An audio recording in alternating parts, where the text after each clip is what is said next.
आमच्या घरी ना कधी कोणता पदार्थ बनवला आहे, कधी रेसिपी छान बनवली तर कोणी म्हणत नाही की खूप छान झालं आहे. डायरेक्ट हॉटेल टाकायचा सल्ला देतात. आमच्या शेजारीच एक हॉटेल आहे, तिथं आम्ही उत्तप्पा, सांबर आणि चटणी खाण्यासाठी नेहमी जात असतो. मला तिथलं सांबर ना खूप आवडतं. त्याच्यामुळं मी सारखी जात असते आणि वरचेवर जाऊन आहे ना, मी घरी येऊन ट्राय करत असते तसं सांबर बनवण्यासाठी. तर बरेच वेळा खाल्लंय तिथं जाऊन सांबर इथे आणि उत्तप्पा. त्याची चव एकदम छान आहे. घरी बरेच वेळा प्रयत्न केला. त्याच्यानंतर एकदम परफेक्ट सांबर मला जमायला लागला, अगदी हॉटेलसारखं. म्हटलं चला तुमच्याबरोबर पण ही रेसिपी आपण शेअर करावी. नमस्कार, मी सीमा. आपल्या यूट्यूब चॅनलवर तुमचे अगदी मनापासून स्वागत आहे. तर आपण रेसिपीला सुरुवात करूया. इथं छोट्या पेल्याने मी 6 पेले तांदूळ घेतलेला आहे. रेशनचा तांदूळ आहे हा. रेशनच्या तांदळाने उत्तप्पा असू, घावन असू, डोसा असू किंवा इडली असू एकदम छान होतं आणि एकदम परफेक्ट प्रमाण आहे ह्याचं. तर ह्याच पेल्याने आपण आता उडदाची डाळ पण घेणार आहोत. तांदूळ आपण एकदम स्वच्छ करून घेतलेले आहेत, निवडून पाकडून वगैरे, आणि डाळसुद्धा एकदम स्वच्छ करून घेतलेली आहे. तर इथं 6 पेल्याला आपण 2 पेले, 6 पेले तांदूळ घेतलेला आहे आणि 2 पेले उडदाची डाळ घेतली आहे. तर 3 पेले आपण तांदूळ घेतला तर 1 पेला उडदाची डाळ घ्यायची. एकदम सगळं परफेक्ट प्रमाण आहे. तांदूळ एकदम स्वच्छ धुवून घ्यायचा. रेशनचा तांदूळ जरा थोडा धूळसर असतो, त्याच्यामुळं 3-4 पाण्याने एकदम स्वच्छ धुवून घ्यायचा. डाळ पण स्वच्छ धुवून घेतलेली आहे 2-3 पाण्याने. आता याच्यात आपल्याला पाणी ओतून ठेवायचं आहे. 6 तासासाठी आपल्याला भिजत ठेवायचं आहे. तर आपण तांदूळ काही जास्त फुलून येत नाही. तांदळात आपण 1 बोटवर पाणी ओतायचं आहे आणि डाळीत भरपूर पाणी ओतायचं आहे, कारण डाळ पाणी शोषून घेते आणि एकदम छान फुलून येते. तर एकदम संध्याकाळी असं 6 तासानंतर मी भिजलं चांगलं की संध्याकाळी झोपायच्या आधी सगळं मी बारीक वाटून घेतलं हे मिक्सरला. पहिल्यांदा मी उडदाची डाळ बारीक करून घेतली, एकदम पिठासारखी बारीक करायची, आणि नंतर त्याच मिक्सरच्या भांड्यात आपण तांदूळ बारीक करून घेतलेला आहे आणि रात्रभर एकदम पॅक झाकून ठेवलं होतं बघा. पीठ एकदम छान फुलून आलेलं आहे. एकदम पॅक झाकलं झाकण आणि त्याच्यावर वजन ठेवलं, त्याच्यामुळे हवा कुठून गेली नाही, त्याच्यामुळे एकदम छान मस्त असं पीठ फुलून आलेलं आहे. तर आता हे पीठ खूपच वरपर्यंत फुलून आले, उतू जायसारखं झालंय. तर हे आपण दुसऱ्या भांड्यात काढून घेऊया. आपण ज्यावेळेस हे रात्रीचं ठेवतो ना बारीक करून पीठ, त्यावेळेस आपण त्याच्यात मीठ वगैरे काही घालायचं नाही. फक्त खाली डाळ असती बारीक केलेली, वर तांदळाचं पीठ असतं, त्याच्यामुळे आपण सगळं नुसतं हलवून घ्यायचं. आता पीठ आपण साईडला ठेवलेलं आहे. इथं आपण तोपर्यंत कुकर लावून घेऊया. ही हरभऱ्याची डाळ आहे. मी रात्रीच पीठ बारीक करताना हरभऱ्याची डाळ पण भिजवून ठेवली होती. तुम्ही जर विसरलात ना तर एकदम गरम पाण्यात कडक हरभऱ्याची डाळ टाकायची. 2 तासात एकदम छान फुलून येते. इथं मी दुधी भोपळा घेतलेला आहे. एकदम ताजा कवळा होता भोपळा, त्याच्यामुळे त्याचे मोठे मोठे तुकडे करून घेतलेले आहेत, त्याचे वरचे साल काढून. आणि कांदा टमॅटो आपण मोठं मोठंच चिरलेलं आहे, खूप असं बारीक वगैरे नाही चिरलेलं. ही तुरीची डाळ आहे. आपण आता कुकर लावून घेऊया. तुरीची डाळ मी 1 वाटी घेतलेली आहे. डाळ काही भिजत वगैरे घातली नव्हती, स्वच्छ धुवून घेतलेली आहे. आणि तसल्याच छोट्या एका वाटीने 1 वाटी हरभऱ्याची भिजवलेली डाळ घेतलेली आहे. हरभऱ्याची डाळ घातली ना एकदम छान चव येते. आता ह्याच्यातच आपण भोपळा पण घालायचा आहे. त्याच्यावर आपण कांदा टमॅटो चिरलेलं ह्याच्यावरच ओतून घ्यायचं आहे. इथं अर्धा चमचा आपण हिंग घेतलेला आहे. हिंगाने एकदम छान चव लागते. 1 चमचा चवीनुसार मीठ घेतले, अर्धा चमचा हळद, आणि इथं चिंच घेतलेली आहे मी चिंच अशीच टाकलेली आहे. तुम्ही भिजवून त्याचा कोळ टाकला तरीसुद्धा चालेल, किंवा तुमच्याकडे चिंच नसेल तर तुम्ही आमचूर टाकलं तरीसुद्धा चालेल. आता गूळ टाकला, इथं अंदाजानेच घातलेला आहे, आणि कलरसाठी बेडगी मिरच पावडर टाकलेली आहे आपण. चिंच गुळामुळे सांबरची चव अगदी अप्रतिम लागते, एकदम मस्त लागते. त्याच्यावर आता आपण छोटी अर्धी पळी तेल घातलेलं आहे आणि आपण ह्याच्यात आता अर्धा कुकर पाणी ओतणार आहोत, म्हणजे एकदम छान शिजलं जाईल. आणि गॅसची आच मीडियम ठेवून आपण याच्यात 3 शिट्ट्या घ्यायच्या आहेत. 3 शिट्ट्यात एकदम परफेक्ट शिजतं, कारण आपण हरभऱ्याची डाळसुद्धा भिजवून घेतलेली आहे, त्याच्यामुळे पटकन शिजली जाते. तर आता त्याच्यातलं मी निम्म पीठ दुसऱ्या भांड्यात घेतलेलं आहे आपल्याला उत्तप्पा बनवण्यासाठी. त्यात चवीपुरतं मीठ टाकलेलं आहे. आपण रात्री ज्यावेळेस पीठ काढतो ना मिक्सरला बारीक करून, त्यावेळेस मीठ वगैरे काही घालून ठेवायचं नाही. त्याच्यामुळे पीठ एकदम छान असं फुलून येत नाही, काही नाही, म्हणून दुसऱ्या दिवशी करतानाच मीठ घालायचं. आता पीठ आपल्याला कसं पाहिजे ते तुम्हाला मी दाखवते, कसं ओळखायचं आपल्याला पीठ एकदम परफेक्ट कसं पाहिजे ते.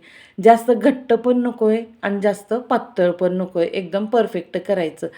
ही पळीची पाठीमागची बाजू आहे का नाही, त्याच्यावर आपण अशी बोटाने रेष ओढून बघायची. ती रेष जर एकदम अशी सगळी पुसकट पुसकट झाली ना, तर समजायचं खूप पातळ झालं आहे. आणि एकदम जर परफेक्ट आली तर म्हणायचं खूप घट्ट आहे. आणि एकदम व्यवस्थित जर राहिली ना, तर मग पीठ प्रमाणात झालेलं आहे. आता पहिल्यांदा याच्यात मी हिरव्या मिरचीचा ठेचा घातलेला आहे. फक्त मीठ घालूनच बारीक ठेचलेले आहे खलबत्त्यात. आणि याच्यात भरपूर कोथिंबीर घालायची. खूप छान होतं उत्तप्पा. आणि सगळं पीठ व्यवस्थित मिक्स करून घ्यायचं. पीठ छान आपलं फुलून आलं, त्याच्यामुळे उत्तप्पासुद्धा एकदम मस्त होतं.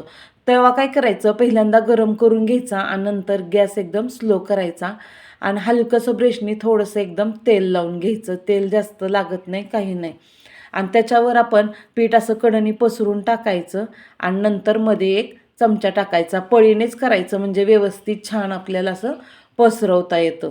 तर आपल्याला जास्त जाड पण नाही ठेवायचं आहे आणि जास्त पातळ पण नाही ठेवायचं आहे. एकदम सगळं मस्त गोल असं पसरून घ्यायचं बघा हलक्या हाताने. जास्त पातळ झालं ना तर ते लगेचच खालच्या साईडनी जळून जाईल आणि जास्त जाड झालं तर थोडंसं कच्चं राहिल्यासारखं वाटेल. त्याच्यावर आता एकदम बारीक चिरलेलं टॅमॅटो घालायचं आहे पसरून आणि कांदा उभा पातळ एकदम पातळ चिरलेला आहे तो घालायचा आणि थोडीशी कोथिंबीर घालायची. आणि गॅसची फ्लेम आता स्लो ते मीडियमच्या दरम्यान ठेवायची आणि मस्तपैकी 5 मिनटं छान वाफलून द्यायचं. वाफेचं इथं ताटलीचं पाणी पडलं की छान चुर्र असा आवाज आला की समजायचं उत्तप्पा झालेला आहे. एकदम मस्त. तर बघा खालच्या साईडनी एकदम कुरकुरीत क्रिस्पी झालेलं आहे आणि वरून वाफलून घेतलं आहे, त्याच्यामुळे एकदम सॉफ्ट आणि मस्त झालेलं आहे. तर अगदी हॉटेलसारखा आणि एकदम परफेक्ट उत्तप्पा बनतो. काही जास्त तेल लागत नाही, काही नाही.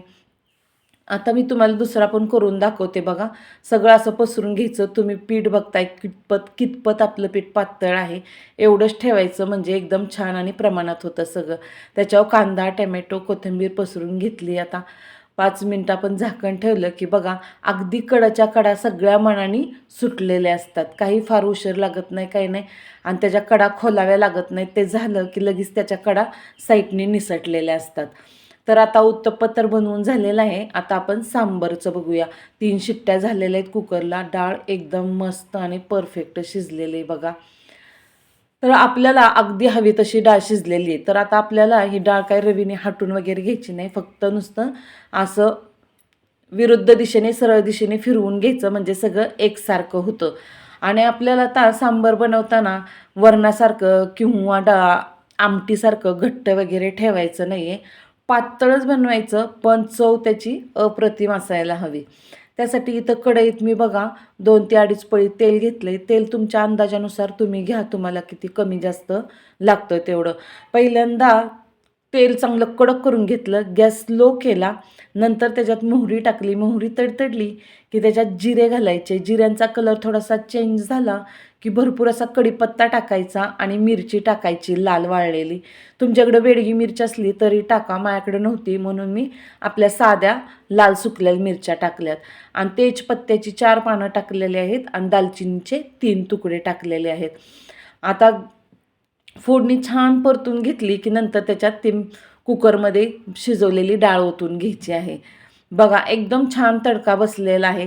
आता याच्यात आपल्याला हे मिक्सरच्या भांड्यात मी ओलं खोबरं बारीक केलं आहे. खोबऱ्याची काळी पाट काढायची आणि बारीक बारीक तुकडे करून घ्यायचे किंवा किसून घ्यायचं आणि मिक्सरला थोडंसं पाणी घालून एकदम बारीक एकदम एकदम म्हणजे एकदम बारीक अशी पेस्ट बनवून घ्यायची. ते टाकल्यानंतर खूप छान सांबर लागतं. आता ही मगाशी आपण कलरसाठी लाल मिर्च पावडर टाकली होती डाळ शिजवताना. आता ही तिखटासाठी तिखट लाल मिर्च पावडर टाकलेली आहे. हा गरम मसाला आहे. हा घरगुती मसाला आहे. तुम्हाला कोणता वापरायचा, तुमच्या कोणत्या आवडीचा तुम्ही नेहमी वापरता तो वापरा. याच्यात तुम्हाला सांबर मसाला वगैरे काही घालायची गरज नाही आहे. इतकी टेस्ट सुंदर आहे ह्या सांबरची. तर बघा आता कसुरी मेथी मी हातावर एकदम बारीक छान अशी करून घेतलेली आहे चोळून, ती सगळी पसरून टाकायची. म्हणजे सांबार इतकं छान आणि टेस्टी होतं ना, खूप मस्त चव होते. तर आता याच्यात आपल्याला पाणी ओतायचं आहे. जास्त घट्ट ठेवायचं नाही आहे किंवा जास्त पातळ पण ठेवायचं नाही आहे. पात एकदम पातळ पण नाही करायचं, प्रमाणातच ठेवायचं, पण चव त्याची एकदम टेस्टी आणि सुंदर असायला हवी. त्यासाठी तुम्ही ह्या पद्धतीने बनवा बघा, खूप सुंदर होतं. तुम्हाला कोणता सांबर मसाला वगैरे घालायची गरज नाही. आता तिकडं सांबर उकळतंय तोपर्यंत आपण झटपट इथं चटणी बनवून घेऊया उत्तप्प्याबरोबर खायला.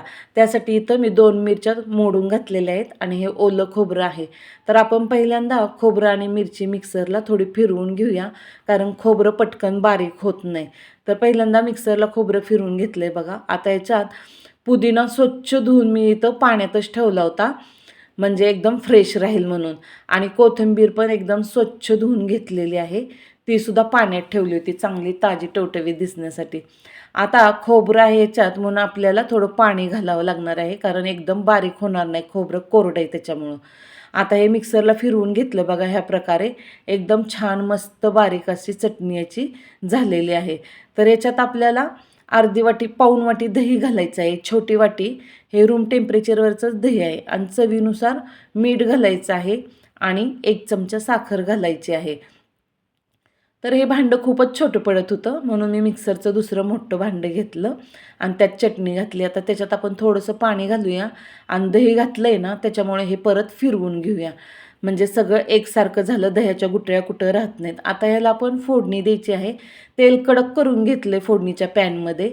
पहिल्यांदा मोहरी घालायची, नंतर जिरे घालायचे आणि भरपूर असा कढीपत्ता घालायचा. ह्या स्टेपला तुम्हाला जर मिरचीचे तुकडे वगैरे घालायचे असले ना, तरी तुम्ही घाला, कारण मी पहिल्यांदा मिरची आपण वाटणात घातली होती ना, त्याच्यामुळे घातलेली नाही आहे. आणि फोडणी ओतली की पटकन ही फोडणी सगळ्या चटणीत मिक्स करून घ्यायची.